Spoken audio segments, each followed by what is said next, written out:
बैंकों को रेगुलेट करने के लिए क्या बनाया गया कि बैंक कुछ गड़बड़ ना करें, सीधे तरीके से चलें, कोई मैनिपुलेशन ना कर पाए।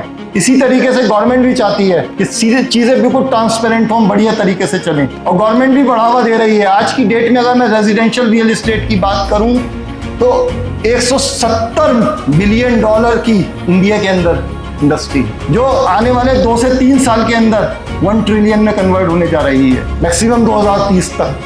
मोदी जी बात करते हैं या फाइनेंस मिनिस्टर बात करते हैं कितनी बड़ी इकोनॉमी की इंडिया की, 5 ट्रिलियन की, उसमें 1 ट्रिलियन इंडस्ट्री रियल एस्टेट की होगी। आज अगर मैं रियल एस्टेट की बात करूं, आप किसी देश को विकसित, अविकसित या विकासशील कब मानते हो?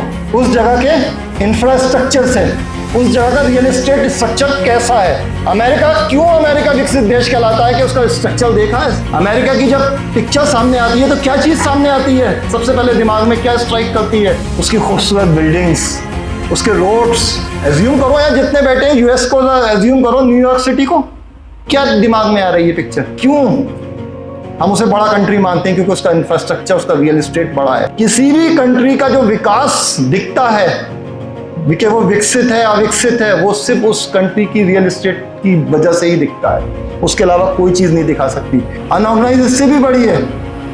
इतनी बड़ी पॉसिबिलिटीज है रियल एस्टेट की भारत के अंदर। आप जिस इंडस्ट्री के अंदर हो, मैंने उस इंडस्ट्री की गहराई आपको बता दी कि वो आपकी इकोनॉमी का 25% पार्ट वो इंडस्ट्री बनने जा रही है। अगर 5 ट्रिलियन की होगी तो 1.25 ट्रिलियन की इंडस्ट्री रियल एस्टेट होगी अकेले, बाकी सारी इंडस्ट्री मिला के होंगी। यानी 25% में ये और बाकी 75% में सारी इंडस्ट्रीज, आईटी भी आ गई, ऑटोमोबाइल भी आ गई, सब सारी चीजें आ गई। और ये अभी इससे भी बढ़ा जाएगा। उसकी एक वजह है, सारा जो गेम है वो डिमांड और सप्लाई का गेम है सारा। कल अकरम भाई बोल रहे थे हमारे यहाँ कितने % पॉपुलेशन अंडर 30 है?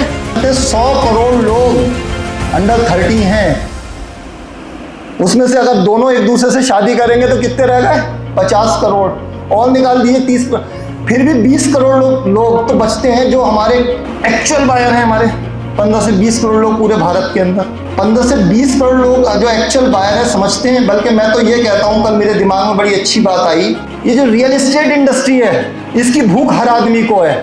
एक जो लेबर काम कर रहा है वो चाहता है कि मेरे पास एक कमरे का मकान हो जाए किसी तरीके से। एक जो लोअर मिडिल क्लास है वो ये चाहता है मेरे पास एक 2 BHK या 2 कमरे का एक छोटा सा मकान हो जाए। एक जो मिडिल क्लास है वो चाहता है कि मेरे पास 3 या 4 कमरे का मकान हो जाए। अगर नहीं है तो हो जाए, अगर है तो ये 3 कमरे का मकान किसी तरीके से 6 कमरे में बदल जाए। कि जिसके पास 6 कमरे का मकान है वो ये चाहता है कि मेरे पास किसी तरीके से एक बंगला बन जाए। जिसके पास बंगला है वो ये चाहता है कि मेरे पास किसी तरीके से एक किला बन जाए। हर आदमी को चाहिए, जिसके पास है उसे भी चाहिए, जिसके पास नहीं है उसे भी चाहिए। और मजे की बात यह है कि जो ये 30 करोड़ लोग, मैंने आपको एग्जैक्टली क्लाइंट बताई, या 50 करोड़ जो भी फिगर्स हैं, इस जितना जीवन में कमाएंगे इसका 40 से 50% इस इंडस्ट्री के अंदर डाल देंगे। सबसे बड़ी चीज है भाई, बेसिक नीड्स से बड़ी चीज है ये। रोटी तो जरूरी है, रोटी की भी एक लिमिटेड है कि आप 1 रोटी खाओगे, 2 रोटी खाओगे, उसके बाद एक जब स्टेटस बनता है तो रोटी खाना ही बंद कर देते हैं लोग। लेकिन मकान खरीदना कभी बंद नहीं करेंगे साहब। ये भूख बढ़ती चली जाएगी आदमी। आप ऐसे जगह पे रहते हैं जहां आपके पास ग्राहक भी खूब है। फिगर बता दी ना, 15 से 20 करोड़ तो ग्राहक हैं ही आपके पास। एवरेज अगर एक परिवार में 4 सदस्य भी हैं 100 करोड़ की, तो 20 से 25 करोड़ मकान तो चाहिए ही चाहिए। अब वो बजट हो सकता है 5 लाख से 50 करोड़ तक का हो लोगों का। ये आजकल तो घर करोड़ों में भी बन रहे हैं। आपके आसपास देखिए 10-10 करोड़ रुपए के प्रोजेक्ट लॉन्च हो रहे हैं। वो बिकेंगे भी, उसमें कोई ना कोई आके रहेगा भी। इंपॉर्टेंट ये है कि हमारा विजन कितना बड़ा है इस इंडस्ट्री को लेकर, हमारा विजन कितना बड़ा है। तो पहली चीज, हमारे पास पॉपुलेशन भी है, हमारे पास पैसा भी है। तीसरी सबसे इंपॉर्टेंट चीज, अपने जीवन भर की कमाई का हम 40-50% पैसा रियल एस्टेट में डालने भी वाले हैं। तो अब एक चीज सोच के देखो, जो आज 1 ट्रिलियन होगी या 10-15 साल बाद वो 2 ट्रिलियन या 3 ट्रिलियन होगी, और इस इंडस्ट्री के अंदर हम बिलोंग करते हैं, तो अगर हमने प्रिंसिपल वाइज काम कर लिया, सिद्धांतिक तौर पे काम कर लिया, जो सारी कंडीशंस हैं रियल एस्टेट की, जो अकरम भाई ने अभी पिछले 3 हफ्ते चलाई हैं, वो पूरी कर दी, और पूरे डेडिकेटेडली हमने अपने 5 साल इस रियल एस्टेट इंडस्ट्री को दे दिए, तो हम कहाँ खड़े हैं? अरे मेरे जैसे फैमिली का आदमी, जिसके लिए किसी टाइम में जब कैरियर शुरू करा था 10-20 हज़ार रुपये कमाना भी एक बहुत बड़ा चैलेंज हुआ करता था। आज वो 100-100 करोड़ 200-200 करोड़ की बात कर रहा है। ये मेरी ताकत नहीं है, रियल एस्टेट की ताकत है, क्योंकि विजन समझ में आ गया, फंडा समझ में आ गया, कॉन्सेप्ट समझ में आ गया। ये 100-200 करोड़ का नहीं है, लाखों करोड़ का गेम है। तो लाखों करोड़ का जब गेम है तो इसे हजारों करोड़ में तो हम भी कर सकते हैं ना। विजन तो ईश्वर ने बढ़ा दिया ही है, और हम उसी विजन के लोग। ये मीटिंग जो ट्रेनिंग ये जो चल रही है, इसे लाने के पीछे सिर्फ एक ही मकसद है, उस विजन के लोग हम यहाँ लाना चाहते हैं अपने साथ। उसके अलावा कोई पर्पस नहीं है इस मीटिंग का। अरे काम की तो यहाँ कमी नहीं है दोस्त, आप जिम्मेदारी उठाने वाले तो बनो। जब इंडस्ट्री इतनी बड़ी है, कैरियर इतना ब्राइट है, और अब तो ये इंडस्ट्री रेगुलेट हो रही है। पहले तो ये गलत लोगों के हाथ में हुआ करती थी, मैं नाम नहीं लूंगा किसी का भी।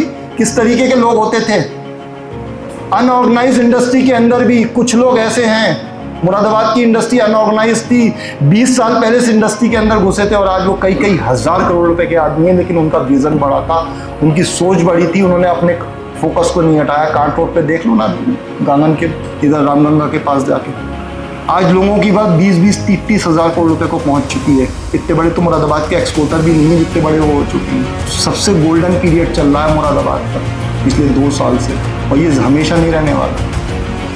5, 7, 10 साल आपके पास हैं। इस 10 साल में इतना पैसा कमा लो रियल एस्टेट से कि जिंदगी में आप नहीं, आपकी आने वाली 7 नस्लें भी आराम से बैठ के। अरे हमने स्ट्रगल कर ली, ठीक है, आने वाली नस्लें भी स्ट्रगल करें कि इसका भी हमने वो कर है। हम ही चेंज कर दें, बेचारे कोई ना कोई आके तो चेंज करने ही वाला है, उस काम को हम ही कर दें। ये मुरादाबाद के अंदर पॉसिबिलिटी है। इसे स्टडी करना शुरू करो रियल एस्टेट को। जब तक आपको ये नहीं पता चलेगा कि आप किस इंडस्ट्री को बिलोंग करते हो, क्या उसकी आज की डेट में क्या वर्थ है, फ्यूचर उसका क्या है, क्या पॉसिबिलिटीज़ हैं, क्या ग्रोथ के चांसेस हैं, क्या हमारा क्लाइंटेज है, सारी चीज़ें हमें पता होनी चाहिए A to Z। जब तक इस विज़न से काम नहीं करोगे तो ये 1-1, 2-2 प्लॉट के लिए स्ट्रगल करते रहोगे।